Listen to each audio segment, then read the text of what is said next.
Let's pray for just a moment. Father, we don't have to ask you to be here because we know you are.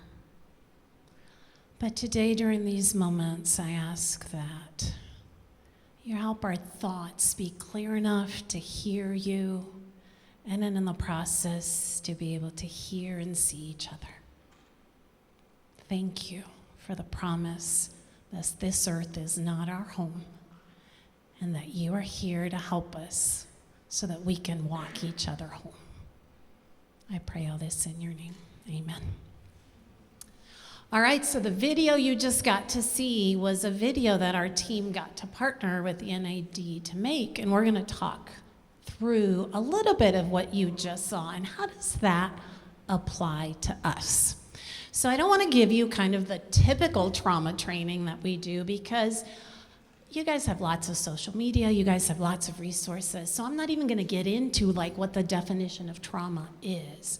I just want to give you a perspective that our team believes in. So we title it Trauma in the Sanctuary, God's Model of Restoration and Healing. So let's talk about trauma for just a minute. We know that trauma happens when something happens to us, right? We even know that trauma can be passed on intergenerationally. Now, what is happening to our bodies when something like this happens? Most of you guys know, right, the stress response. What is it? It's what starts with F. Fight, flight, freeze, right? There's an added fourth one called fawn, which basically means you submit instead of doing one of the other three. And for many of us, that's our response system that we go through sometimes numerous times during our week or during our day, or maybe something that has impacted us in our childhood. The reason I put this graphic up, and you will see that it does say trauma in young children, but we see this in adults too. I just want you to see this graphic. If you notice, there's this baseline, right, with stress. Down at the bottom, you see positive stress. Did you guys ever know that there's such a thing as positive stress? So positive stress, for example, you know you're going to have an exam. And you guys are probably like, that's not positive. Well, it is, because it encourages you to study, right? You go take your exam, and that bit of stress is over, hopefully, right? But notice, the baseline there says positive stress, brief increase in heart rate, mild elevations in stress hormones, but then the moment is over. Okay? The next one, tolerable stress is serious temporary stress responses. But notice what it says here, buffered by positive, supportive relationships. So maybe this is a breakup, or maybe this is the death of a loved one. But if you're buffered by relationships, then this elevation in stress actually becomes tolerable. Where we start worrying, scientifically worrying, with our bodies, with our brains, with our emotions, is when there is toxic levels of stress. So this is prolonged activation of your stress response. You are always in fight, flight, freeze, fawn mode, and it's in the absence of protective relationships. So that's what we want to talk about, because being under stress is part of being human, right? And again, we talked about positive stress is okay, but then we've got these higher levels, and especially if we come from a background where things have happened to us as children. Some of you are aware of the ACE study, the Adverse Childhood Experiences study. Our brains and our bodies may already be experiencing some things. I mentioned epigenetics, so I want you to think about something. When your grandma, maternal grandma, was pregnant with your mom, your egg was being formed. So whatever stressors were already happening to your grandma and whatever she was going through, that's already impacted you, right? But what's beautiful is this message of hope and restoration when it feels like, oh my goodness, we're doomed. We're not, because we have hope. Another perspective. Big T's and little t traumas. So sometimes when we talk about trauma, people say, oh, the big T traumas are the really big, important ones, like war. Nobody denies that war is traumatic, right? But the reason we call them big T, little t is not because of importance. The difference is because big T are actually the ones we're more willing to talk about, right? When there's a war, we gather together and start advocating and supporting people. When there's a serious accident, sometimes when there's a crime. Now, sexual abuse is one that's a little bit quieter, that we don't talk about as much. But again, nobody denies that sexual abuse impacts us. But look at the little t's. The little t's are the things that we are not so willing to talk about, that science is showing us affects our brains. And at times can even cause more damage because people are experiencing it alone and no one's talking about it. So bullying, if someone's the victim of bullying, it can significantly impact their life. You see there are some other things. Repeated criticism. Repeated criticism can actually affect our biology, our bodies, our brains, and our emotional stability. Even more, the research has shown that something as impactful as one of the big T's, because guess what? No one's around to potentially help you through that. And no one's talking about it. So that's why we're talking about it. How deep is the mud? So I don't know about you guys, but we're all human in here. And it's very easy to wonder, what is up with that person? All they're doing is just whining. I went through something like that, and it didn't affect me. So notice here, that big dog's like, what's the big deal? Well, that little dog is drowning, right? So we need to remember that we each go through experiences very differently. And we have to keep that in mind as we support each other. So I'm going to talk to you about the sanctuary model of care, which was mentioned in the video. Now, this is the sanctuary model of care by Dr. Sandra Bloom. Now, you're going to see the biblical correlation, but bear with me a minute. We're going to go to this part first. So early in my career, probably 30 years ago, after grad school, I got sent away to get trained in this trauma-informed model that was called the sanctuary model of care. The sanctuary model makes us think about the question, instead of saying, what's wrong with you? To what's happened to you that causes you to react a certain way. When that person comes into class, when that person is your colleague or your coworker, what is wrong with them? For those of us in our field, quite often, in social work or even in ministry, sometimes we'll say, what's wrong with that family? What's happened to that family? So this is called a model because it's not a thing. It's a set of interactive tools, and I love this. The way we go about working together, thinking together, acting together, living together. And this model, mind you, it's secular, science, evidence-based, seeks to keep believing in the unexplored possibilities of peace and well-being for all humanity. Sounds familiar, doesn't it?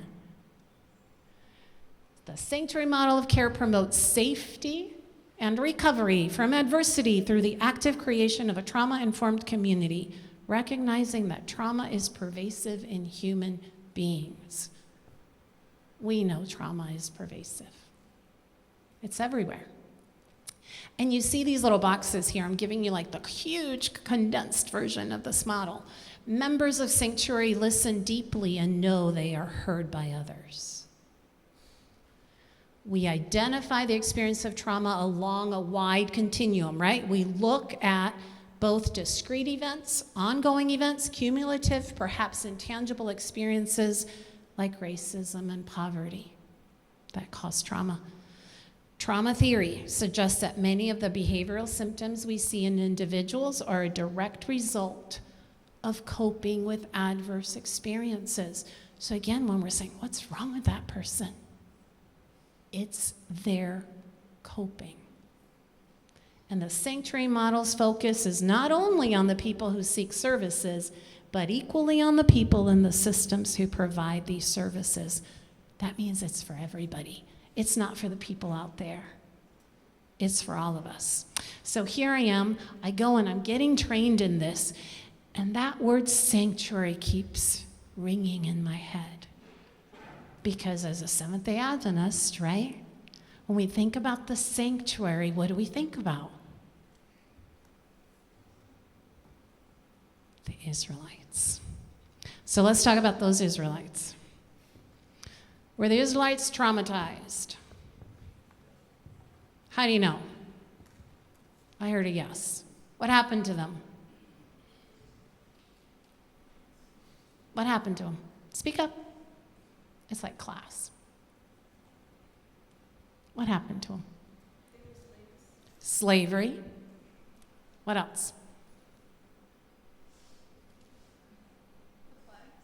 Plagues, right? Baby boys thrown in the river, right?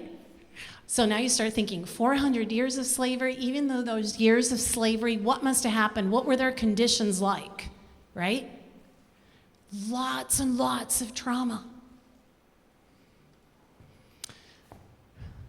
I don't know about you guys, but many times I get frustrated with the children of Israel. And yes, that's a funny little, right? Here we are. We've seen the Red Sea. God has done this miracle, and within like 30 seconds, what are they saying? We want to go back, right? And then another thing happens, and another thing happens, and I have been quick to say, what was wrong with those people? They saw those miracles. So the verses you see here are in Exodus. So at the beginning of chapter 6, what has just happened for my Bible scholars, well, for all of us, because you guys know these stories, in chapter 5 is the first time Moses and Aaron have gone to Pharaoh and said, let my people go. Do you guys remember what Pharaoh said? Did he say yes? No, you want to bust out in song? There's that song. He said no, and then he took the straw away. Do you remember this? And they still had to make the same number of bricks. So the children of Israel said to Moses, no, we're not going with you. And Moses, like he always did, turned to God and he said, God, what am I going to do? And in these first 9 verses, God tells Moses, tell the people, they are my chosen ones. I love them so much. I have this promise of salvation for them. I'm going to take them to the promised land. Okay, and you guys have been looking at the verses, right? I've got 4 different versions there. So Moses has this message, and he turns and he says to the people, but look at what happened. They couldn't hear him. Due to what? You saw what I bolded. Due to anguish of spirit, due to cruel bondage, due to discouragement, harsh labor. They were discouraged by the brutality of their slavery. And there at the bottom, the message says, they didn't even hear Moses because they were that beaten down in spirit. So my question is, how many people in the world do you think are that beaten down in spirit that they can't even hear the message of the gospel? Could it be? Now notice I said in the world. What have I said in here? How many people right beside you are feeling so beaten down, their anguish of spirit, that they can't even hear that message of you are my chosen one, you are my redeemed one? So you see the parallels. What God said he needed to do was to be in relationship. He needed to be in the middle of the mess. I love the fact that through all that, God said, all right, I'm going to come. And I'm going to come to the middle. Have you ever wondered about that? Why didn't he go all the way to the edge of camp? He came to the middle of the mess. And I'm going to dwell and I'm going to show them how to be in relationship. And so as a young person, as I was taking this training, I thought, this scientific, secular model of care is our Old Testament model, isn't it? Of God coming down to the middle of the mess and saying, I'm going to show you how to be in relationship.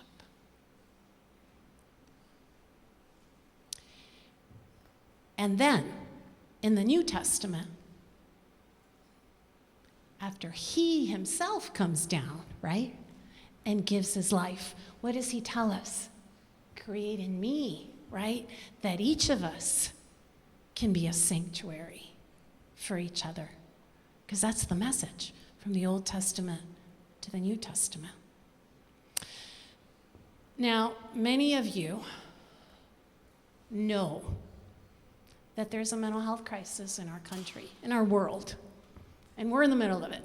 We have mental health crises here.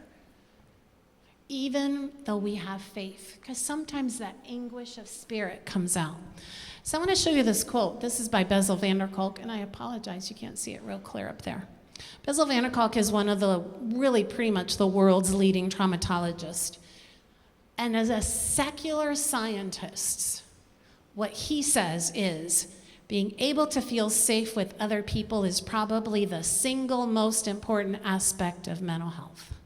Safe connections are fundamental to meaningful and satisfying lives. Do you remember I started this conversation by talking about going to a refugee camp and needing access to services? We are blessed in the United States and on this campus that we have access to mental health resources, right? We have access to counseling. Therapist. Everybody needs a counselor and a therapist. But guess what? Even as somebody who's done that professionally, people are not going to heal just because they go to their therapist. Science shows us that people heal in community. People can only heal in relationship with others. Yes, therapists are important. But I hope you're getting the point that God's plan is that we heal because we're in community and we're in relationship with each other. That we stop asking, what's wrong with that person? But that we pause and we wonder, what might have happened to that person? And take a different perspective of how we view each other. I'm going to end with a story before we go into something else, but I want you to know at the end of our conversation together, if anything we've said maybe has brought up stuff for you, or you want to know more about the work that we do, the interns are going to be out and about if anybody would like to chat with them. So I'm going to talk to you about a monkey. So they used to do experiments with monkeys.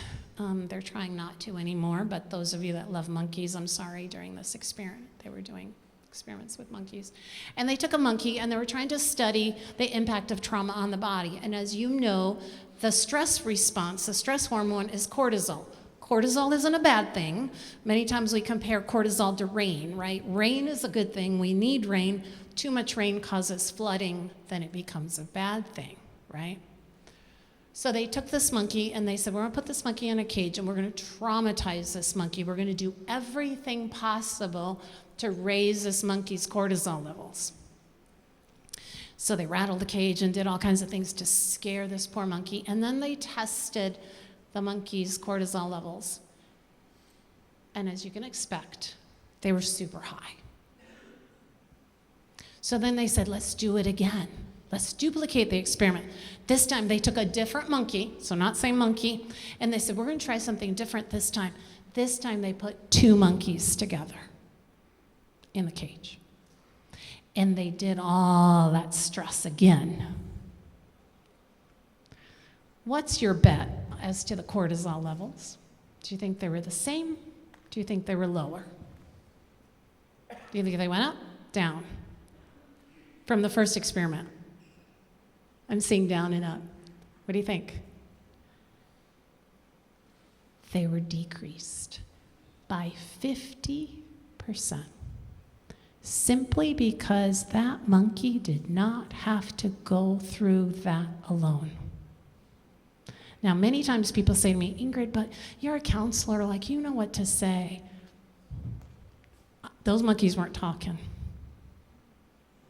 That monkey was simply present in the middle of the mess. Was simply present.